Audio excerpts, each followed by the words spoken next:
4 वेळा उठा म्हणून पण मी झोपून राहिल्यानं बायको बॅग घेऊन तारा निघाली. आता लेक्चर ऐकायला लागणार म्हणून गुपचूप ड्राय क्लीन करून मी सगळ्या बॅगा उचलल्या आणि गाडीमध्ये जाऊन बसलो.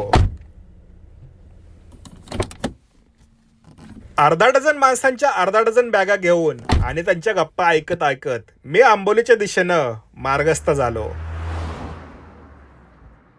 21 तारखेला आमची ॲनिव्हर्सरी आहे, 21 मेला, आणि 1 महिना झाला आमचं प्लॅनिंग सुरू आहे की करायचं आहे काय.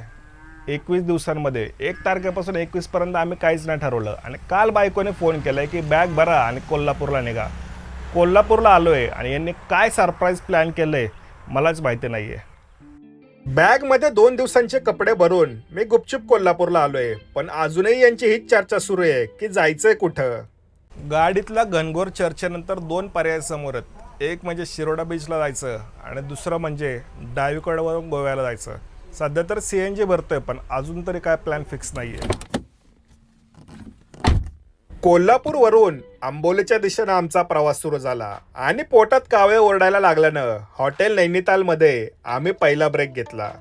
कॅमेरामनच्या मते आजरामध्ये जर चांगला नाश्ता करायचा असेल तर सगळ्यात चांगला पर्याय कुर्मापुरी नाही तर पुरी भाजी. बरं आहे का?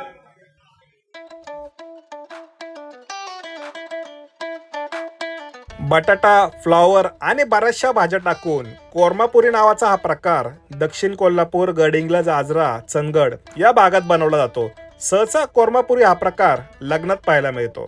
तब्बल 1.5 तासानंतर आंबोलीचा घाट पार केल्यानंतर मोशन सिकनेस, उलट्या करणारे यांच्यासाठी आम्ही 10 मिनिटांचा ब्रेक घेतला आणि या 10 मिनिटांच्या ब्रेकसाठी उपरलकर या मंदिरापाशी थांबलोय. जबरदस्त मंदिर आहे आणि आता काय आमचं पुढं थांबायचं प्लॅनिंग असं वाटत नाही, कारण इथून शिरोडा म्हणजे जे आमचं नियोजन ठरले ते फक्त 30 ते 35 किलोमीटरवरती आहे. तब्बल तासभर चर्चा करून घेण्यात आलेला शिरोडा बीचला जाण्याचा निर्णय 2 सेकंदात स्थगित करण्यात आला आणि पुन्हा एकदा अर्धा डझन माणसांमध्ये घनघोर चर्चा सुरू झाली की जायचंय कुठं. घरापासून ते इथंपर्यंत चर्चा करेपर्यंत आमचे 4 प्लॅन झाले. एक तर तारकर्लीला जायचं, शिरोडा बीचला जायचं, नाहीतर रेड्डी गणपतीला जायचं. तर या तिन्ही प्लॅनला कॅन्सल करून आम्ही शेवटी पोचले 4थ्या प्लॅनला, तो म्हणजे गोव्याला जायचं. बागा beach, Calangute beach, Arambol beach इथं सतत पडीक असल्यामुळं यावेळी आम्ही नवीन ट्राय करायचं म्हणून मोरजिम बीचला आलोय आणि राहण्यासाठी स्वस्तात मस्त आणि एक दणकट रिसॉर्ट शोधून काढले. इथं 2-2.5 हजार रुपयांमध्ये एक रूम मिळते, ज्यामध्ये AC पण आहे. या सगळ्या कौलारू आणि साध्या रूमच्या मध्ये हा एक मोठा भोजनाचा टेबल ठेवला आहे. जर आपली फॅमिली मोठी असेल, आपलं कुटुंब जर मोठं असेल तर इथं बसून निवांत जेवता येईल. बटर चिकन, 2-3 रोट्या, बिर्याणी आणि सूप पिऊन मस्तपैकी दुपारी 1 ते 4 ताणून द्यायचं नियोजन डोक्यामध्ये सुरू होतं. वाघाप्रमाणे दीर्घ डरकाळी देऊन जलतरण तलावामध्ये माशाप्रमाणे पोहायला सुरुवात केली. उघडा बंब देवमासा पाहून इतर मानवी सजीव लांब राहिल्यानं जलतरण तलाव रिकामा होता.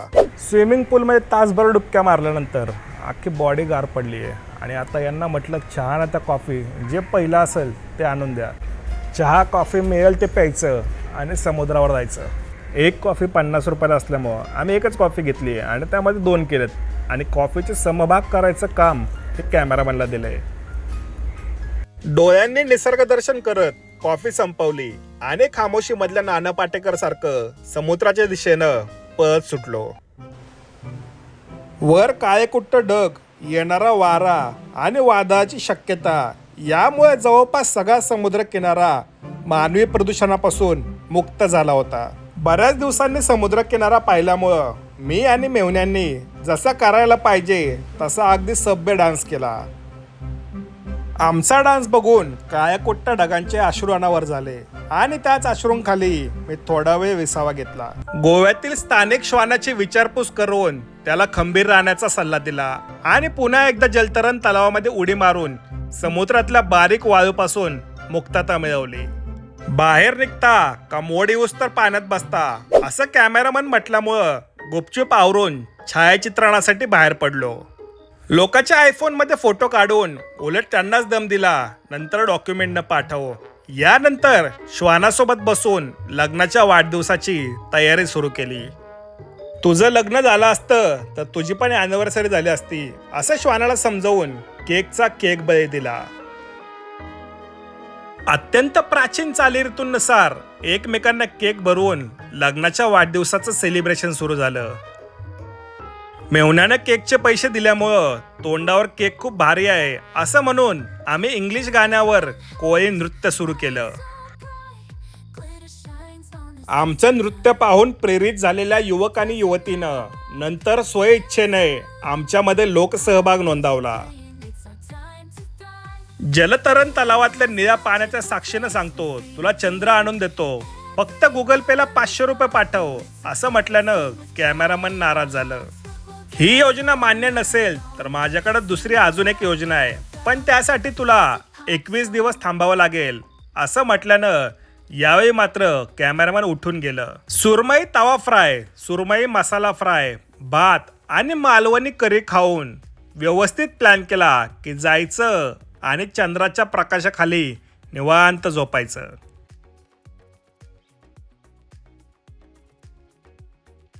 गोव्याला मनातून प्रेम व्यक्त करत समुद्रकिनारी एकटं फिरणाऱ्या श्वानाला म्हटलं, तुझा जन्म जरी कुत्र्याचा असला तरी पण माणसापेक्षा जास्त माणुसकी तुझ्याकडे आहे. दुसऱ्या दिवसाची सकाळ स्ट्रेचिंग करून जांभया देणाऱ्या श्वानासोबत झाली.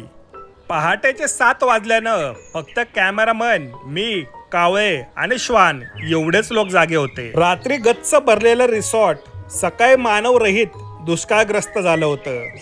आकाशाची आजची परिस्थिती पाहता आज पण वरुण राजा दर्शन देईल असं वाटत होतं. रात्री झोपताना कॅमेरामननं सांगितलं होतं की दुसऱ्या दिवशी म्हणजे आज पण कुठेतरी जायचं ठरलंय, पण कुठं जायचं हे अजून गुलदस्त्यातच होतं.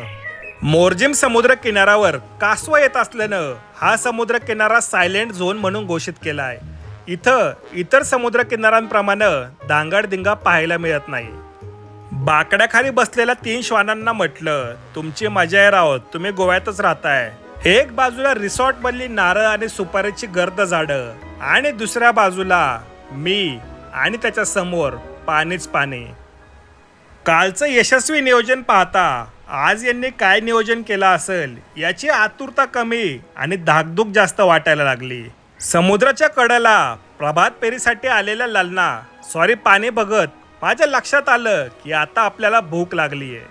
आज अजिबात नॉनव्हेज खायचं नाही असं कॅमेरामननं सकाळीच सांगितल्यामुळं कदाचित आज देवदर्शनाचा प्लॅन होऊ शकतो अशी शंका आली. दणकट पराठा आणि एक मुलायम सँडविच खाल्ल्यानंतर समुद्राला चिअर्स करून एक कॉफी पिली. पराठा संपायच्या आत माझ्या शंकेचं सत्यतेमध्ये रूपांतर झालं आणि आज आपण गणपतीच्या दर्शनाला जाणार आहे असं कॅमेरामनला सांगितलं. आणि तासभर प्रवास करून आम्ही गोव्यावरून कोकणातल्या रेड्डी गणपतीला पोहोचलो. लग्नाच्या वाढदिवसाचं जबरदस्त नियोजन पार पडल्यानंतर आम्ही आज आलोय रेड्डी गणपतीला. खाणकाम करताना एका भाविकाला साक्षात्कार झाला आणि त्यानं इथं मंदिर बनवलं आहे. इथं जर बाजूला पाहिलं ना एक खड्डा आहे आणि त्या खड्ड्यामध्ये मंदिर बनवलं आहे. म्हणजे एक खाणं असतं ना दगडांची, त्या टाईप एक खड्डा इथं तयार झाला आहे आणि त्यामध्ये मंदिर बनवलं आहे. गणपतीची आत्तापर्यंत पाहिलेल्या मूर्तींमधली ही सर्वात वेगळी मूर्ती आहे. तर अशा पद्धतीने आमच्या लग्नाचा वाढदिवस गोवा दर्शन आणि देवदर्शन करून पार पडला. मुळातच कुठलंही नियोजन नसलेली ही सहल आम्ही जसं पुढे जात गेलो तसं पार पडत गेली. तुम्हाला जर व्हिडिओ आवडला असेल तर लाईक नक्की करा.